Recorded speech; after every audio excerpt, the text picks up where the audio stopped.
Shalom, Kal Halal Yahweh, Bahashem, Yahweh Shai, Bahashem, Rokah Kwadash.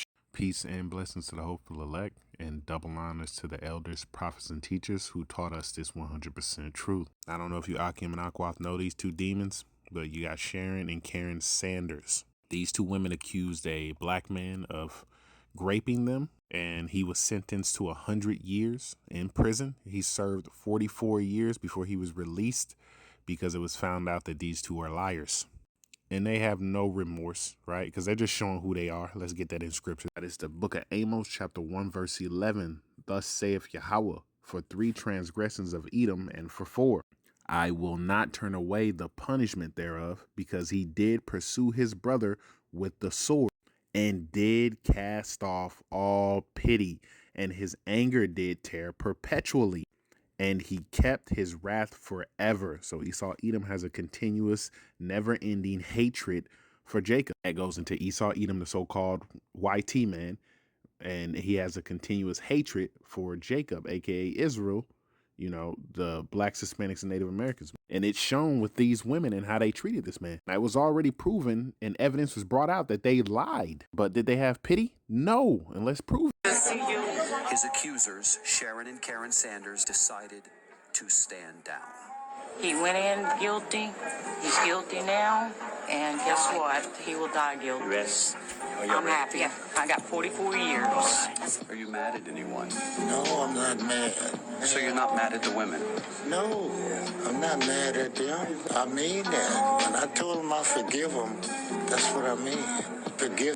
Go ahead and shut that shit up, Jake. That's wild, man. So you can hear it in their voice, man. No remorse. They said, we got 44 years. We good. Yeah, okay. And you heard Jake, man. He said, what? I forgive them.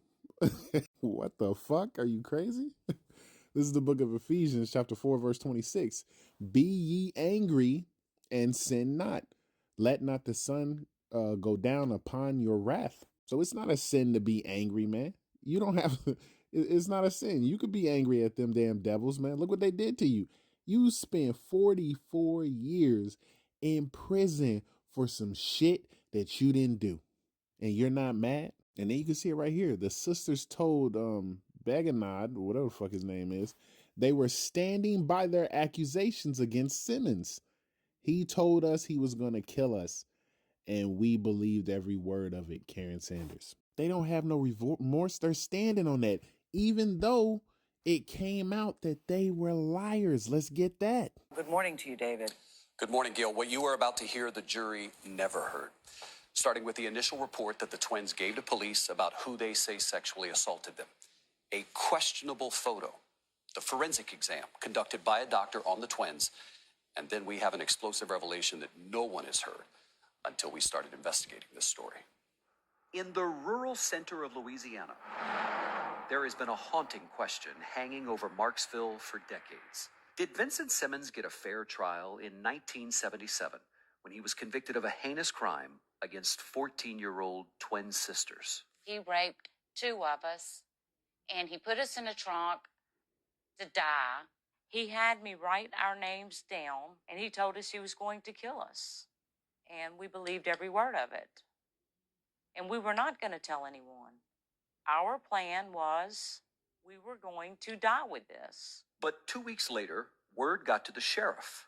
And that is when Karen and Sharon Sanders reluctantly reported some details, claiming they were forcibly taken by a black man to a country road and sexually assaulted for 3 hours in a car that belonged to their 18-year-old cousin, Keith Laborde, while he was locked in the trunk. We called him Simmons all night. There's so many things about that night. He gave us his name. When you were questioned by the sheriff, yes, you never gave the name Simmons. No, we did not. You never described what he looked like. No, we did not. You said all blacks look alike. And you said all N-words. That's right. Sure did. See, and you hear it, man. You can't make this shit up. How long is it going to take you to wake the fuck up, Jake? And understand that these motherfuckers don't care. Look at them, man. It's lucky for pausing it, but this shit it gets under my fucking skin, man. And then you got Jake sitting there saying, right, like, I forgive him? What the fuck? Sure did. So how are we to square the fact that that night you couldn't explain anything? You didn't have his name, you didn't know what he looked like, but now you're telling me today, and you testified at trial, that his name was Simmons. That's right. How does that happen? Okay, this is how it happens. We had all three swore to each other that we would not tell a soul. May I ask you, with all due respect? Yes. Why did you make that pact to not say anything? Why We wouldn't were you scared. immediately report it? Because we were scared. He told us that he had friends and that he would come back to kill us if we told anybody. 67 days after he was arrested, Simmons... Slocky, let me pause it. So let me get this straight. Why in the fuck would he tell you his name if his whole situation was that you better not tell nobody? Why the fuck would he give you his name? That's fucking stupid. That's stupid. And what it is they're caught in a lie and they're trying to sweep it up. They're trying to clean it up, man. Nah, you're laid bare, man. If we told anybody. 67 days after he was arrested, Simmons, who was known to police as a petty thief, was sentenced to 100 years in prison, convicted at 25 years old of attempted aggravated rape by a jury of 11 white men and 1 black woman. The first thing I want to say to you is that I know my client is innocent. Justin Bonus is the latest attorney to take up Simmons' case. He filed a motion to have Simmons released. This was a legal lynching. He is waiting for a Louisiana judge to rule next week on whether or not Simmons is entitled to a new trial. There's no physical evidence that connects him to that crime. There's no blood. There's no semen. There's no hairs. There's nothing. Sharon talks about bleeding all over the car. Karen talks about a violent rape. Where's the evidence in the car? Where's the blood in the car? There's nothing that supports a crime happened, and there's definitely not anything that supports that a black man committed the crime. This is important for the viewers to know. A month or so ago, the DA offered to release him, but he wanted him to register as a sex offender. And what did Vincent say to you? No. Why? He didn't do this. So he turned down freedom. Correct. Because a sex offender registrant meant that much to him. Correct. That he didn't want to do it. Correct. Because he's not a sex offender. You hear that slick tongue Edomite, man, trying to make it seem like why would he choose jail time over just registering as a sex offender? Like, what sense does that make? So this man should have what? Admitted to doing a crime that he didn't do in order to what? Maybe cut down his sentence a little bit because they wasn't going to let him go. That was not going to happen. And who the hell is that judge to even make that offer, man? This is the book of Isaiah chapter 10, verse 1. Woe unto them that decree unrighteous decrees and that write grievousness which they have prescribed. Esau Edom wrote this fucked up system and created it the way that it is today. And it's screwing over our people like it's designed to do, man. Want to do it. Correct. Because he's not a sex offender. This is the man who offered to release him, the current district attorney, Charlie Riddle.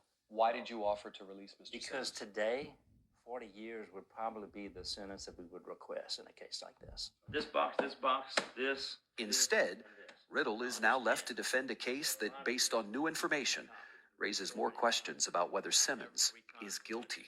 Years after going to prison, Simmons obtained the district attorney's evidence file about the case. In it, he claims he found a revealing medical report from the local coroner, a trained doctor who examined the twins. That report was never introduced at trial.